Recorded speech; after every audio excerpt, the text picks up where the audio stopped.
de mais essencial dentro da Lei 9492 de 1997, que trata, né, da competência, regulamento e serviços concernentes ao protesto de títulos e outros documentos de dívida, tá certo? Como é que a Lei 9492 de 97 ela está estruturada? Eu fiz um panorama porque é importante a gente conhecer um pouquinho a estrutura da lei. E se a gente se lembrar da estrutura da lei, na hora que nós estivermos fazendo a prova, a gente vai se lembrar que determinada matéria ela está na lei, ela está regulada, né, regulamentada lá na lei. Então, do artigo 1º ao artigo 3º, a lei ela vai tratar da competência e atribuições. Do artigo 4º ao artigo 6º, ela vai tratar das ordens de serviço ou da ordem de serviço. Do artigo 7º e 8º vai tratar da distribuição dos títulos. Do 9º ao 11, ao artigo 11, vai tratar da apresentação e da protocolização. E aí você vai ver que no nosso slide, alguns temas, né, dessa estrutura da lei estão em vermelho. Por que estão em vermelho? Porque houve uma alteração recente na legislação e por isso eu coloquei em destaque, porque nós precisamos ficar atentos a essa diferenciaçãozinha que existe na legislação atual da legislação de outrora, tá? Do artigo 12 ao artigo 13, vamos falar do prazo, 14 e 15 da intimação, 16 ao 18 da desistência e sustação do protesto, artigo 19 vai tratar do pagamento, 20 ao 24 do registro de protesto, 25 e 26 das averbações do cancelamento, 27 ao 31 das certidões e informações de protesto, depois nós vamos ter do 32 ao 36 dos livros e arquivos, artigo 37 dos emolumentos e, por fim, do 38 ao 43, tratar das disposições finais, tá? No que concerne à competência e à atribuição do tabelionato de protesto, é que existe uma definição legal sobre o que é protesto. E essa definição legal, ela é trazida logo no artigo 1º da Lei 9492, né, no qual o legislador indica que o protesto é um ato formal e solene pelo qual se prova a inadimplência e o descumprimento de obrigação originada em títulos e outros documentos de dívida.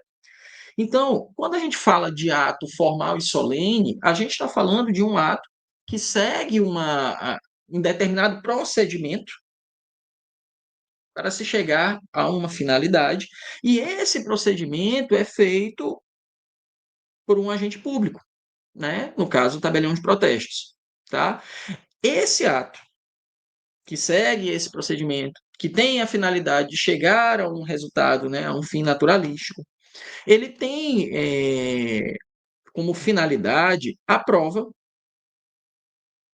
da inadimplência e do descumprimento de uma obrigação, e cuja inadimplência e descumprimento foi originado de títulos e outros documentos de dívida, né? Esse ato ele é originado a partir de um procedimento ou um caminho a ser seguido, conforme já dito, que tem por finalidade interesses públicos e privados. E esse caminho, né? Esse caminho que a gente está falando, ele vai estar sendo tratado ou esboçado lá no artigo 3º. Para você ter uma visão panorâmica, uma visão geral acerca do que faz o tabelião de protesto, basta você ler o artigo 3º da lei. Quais são as características dos serviços concernentes ao protesto de título? Publicidade, autenticidade, segurança e eficácia dos atos jurídicos. Veja que esses princípios aí, essas características, elas estão presentes em praticamente todas as leis base da atividade notarial e registral. Vai estar presente lá na Lei 8935, vai estar presente na Lei 9492 e vai estar presente também lá na Lei 6.015. Basicamente os mesmos princípios ou as mesmas características, tá? Artigo 3º, que eu comentei agora há pouco, né? Compete privativamente ao tabelião de protestos de títulos na tutela de interesses públicos e privados, a protocolização, a intimação, o acolhimento da devolução ou do aceite, o recolhimento do pagamento do título e de outros documentos de dívida, bem como lavrar e registrar o protesto ou acatar a desistência do credor em relação ao mesmo, proceder às averbações, prestar informações e fornecer certidões relativas a todos os atos praticados na forma desta lei. Veja, eu disse para vocês que esse aqui era um esboço, um panorama geral acerca desse procedimento formal e solene feito na tabelião de protestos, que é o registro do protesto, né? Pela leitura do artigo 3º, a gente consegue perceber exatamente o caminho que o título faz desde a entrada lá no cartório, que a gente vai chamar de apontamento ou de protocolização, até o efetivo registro dele. E, posteriormente, o cancelamento desse título, tá? Então, veja, antes de nós falarmos sobre esse caminho, eu preciso chamar a atenção de vocês para o seguinte: nós precisamos ter conhecimentos básicos, né? Pelo menos acerca de direito civil e de direito empresarial, para que a gente possa entender o tabelionário de protestos. É de suma importância que a gente tenha conhecimentos básicos acerca de direito civil e direito empresarial, porque eu vou ter que ter noção, né, de títulos de crédito, por exemplo, tá? Quando o artigo 3º ele fala que compete privativamente ao tabelião de protestos na tutela de interesses públicos e privados, a protocolização, que é a mesma coisa que apontamento. Então, se na hora da prova vier a expressão protocolização apontamento, você vai saber que se trata da mesma coisa. É a entrada do título no cartório. É o momento em que o tabelião de protestos recebe o título e vai colocar esse título ali no livro de protocolo. A intimação, ou seja, no momento em que o tabelião de protesto vai notificar, intimar o devedor sobre aquele título que entrou no cartório. O acolhimento da devolução ou do aceite, que é acolhimento de devolução ou do aceite. Determinados títulos de crédito têm como característica, né, notadamente, letra de câmbio e duplicata, são títulos que podem ser levados para ser aceitos pelo devedor.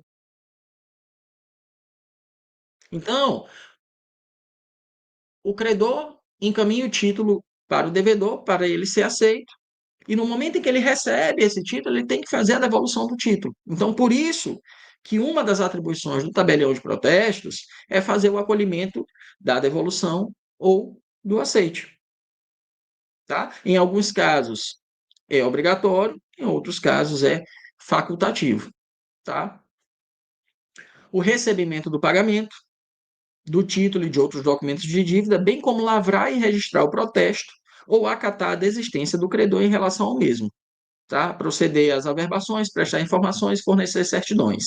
Isso aqui, esse caminho, a gente vai ver mais adiante, mas apenas para nós termos um panorama geral acerca do que faz o tabelião de protestos, se eu quiser ter esse panorama geral, basta eu ler o artigo 3º, tá?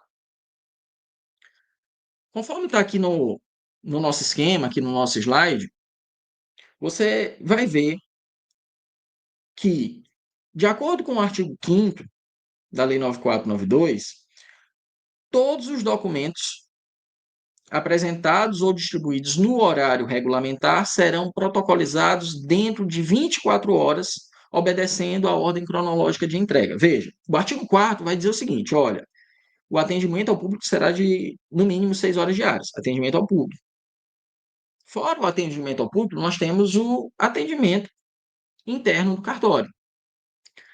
Nesse atendimento interno do cartório, quando o cartório recebe os títulos para protesto, o cartório ele vai ter um prazo de 24 horas para fazer o apontamento desses títulos ou fazer o protocolo desses títulos.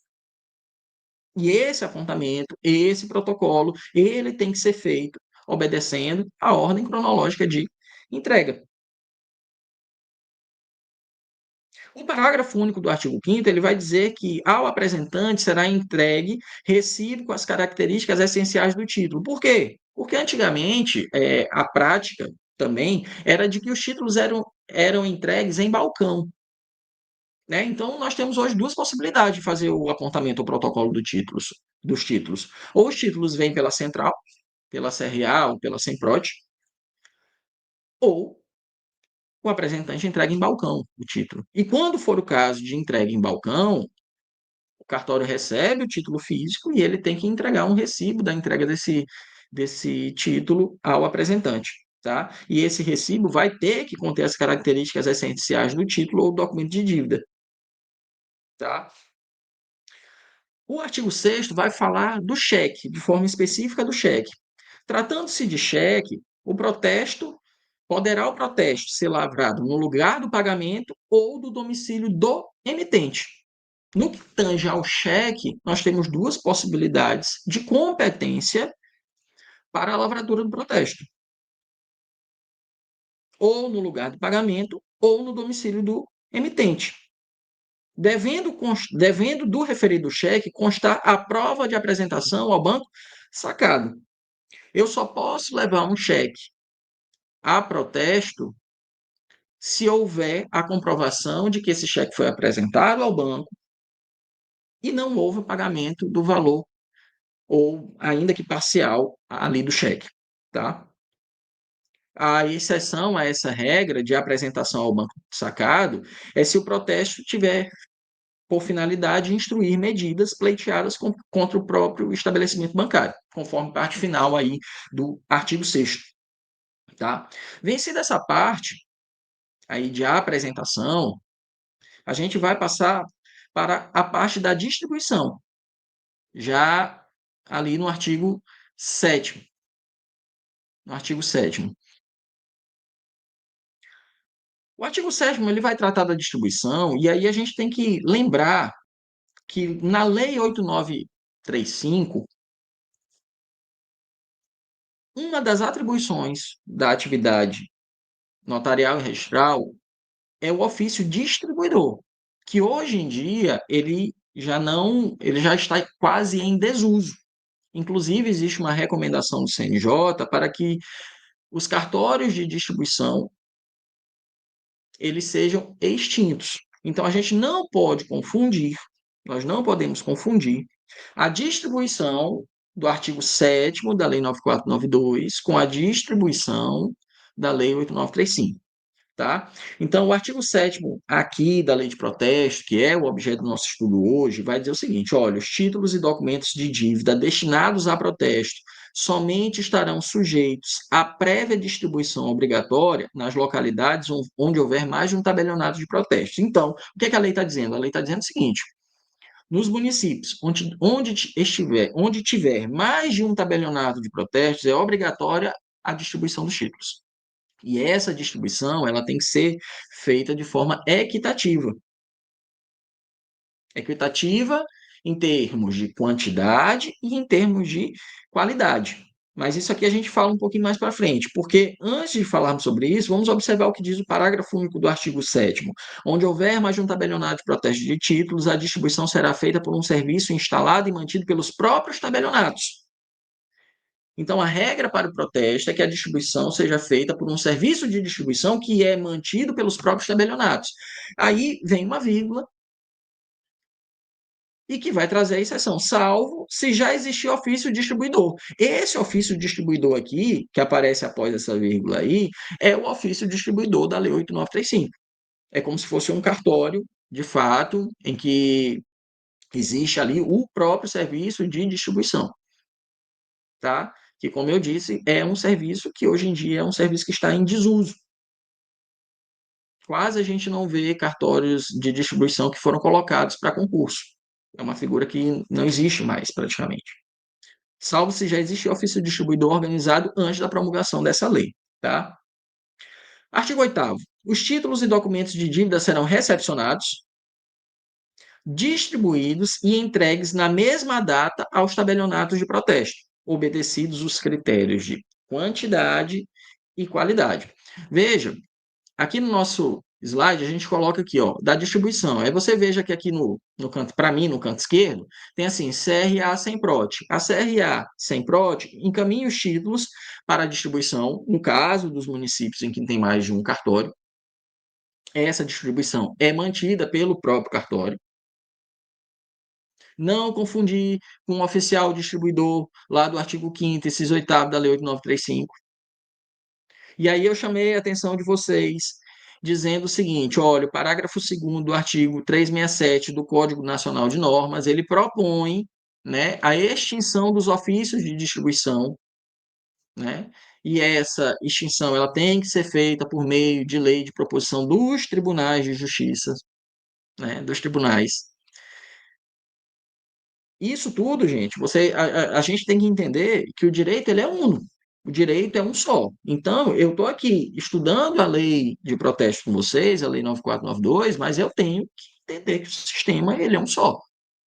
Então, ao mesmo tempo que eu estou estudando a lei 9492, eu tenho que estar atento ao que diz o Código de Normas, ao Código Nacional de Normas, no caso, já que a gente está tratando o ENAC, e a gente tem que estar atento ao que diz as outras legislações atinentes à atividade notarial registral. Tá? Uma vez encaminhados os arquivos pela CRA e pelo SEMPROD para a distribuição vai receber esses títulos e vai verificar qual é o cartório competente.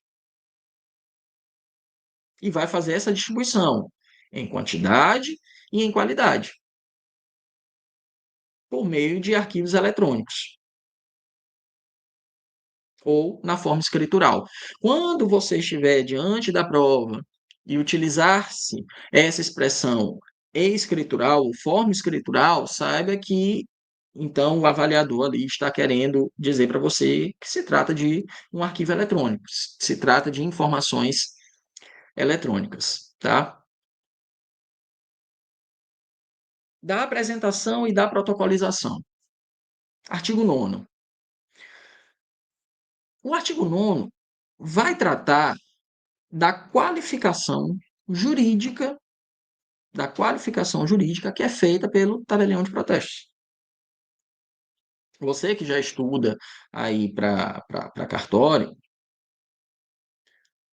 sabe que uma das nossas atividades é fazer a qualificação jurídica.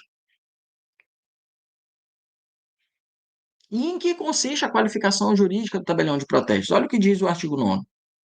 Todos os títulos e documentos de dívida protocolizados serão examinados em seus caracteres formais e terão curso se não apresentarem vícios, não cabendo ao tabelião de protestos investigar a ocorrência de prescrição ou caducidade. Então, aqui, uma das coisas que eu disse para vocês é que nós precisamos ter conhecimento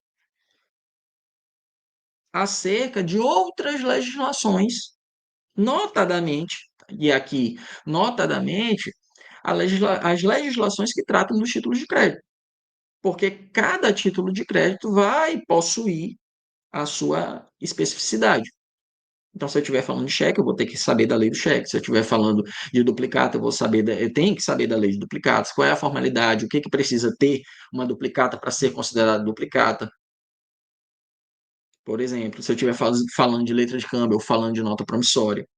Então, a qualificação do tabelião de protestos é notadamente verificar a formalidade desses títulos de crédito. Se eu estiver, por exemplo, falando de um título de crédito inominado ou um título de crédito atípico, eu vou ter que saber que tem que seguir o regramento do Código Civil, por exemplo. Aqui, o artigo 9º, de forma específica, de forma expressa, ele diz que o tabelião de protesto não deve verificar a ocorrência de prescrição ou caducidade. Contudo, aí eu chamo a atenção de vocês que o STJ tem entendimentos de que o tabelião de protestos ele pode e deve verificar a ocorrência de prescrição ou caducidade. E aí você tem que ficar atento a isso, porque às vezes a questão vai te perguntar o posicionamento do STJ. E às vezes a questão vai te perguntar a literalidade da lei.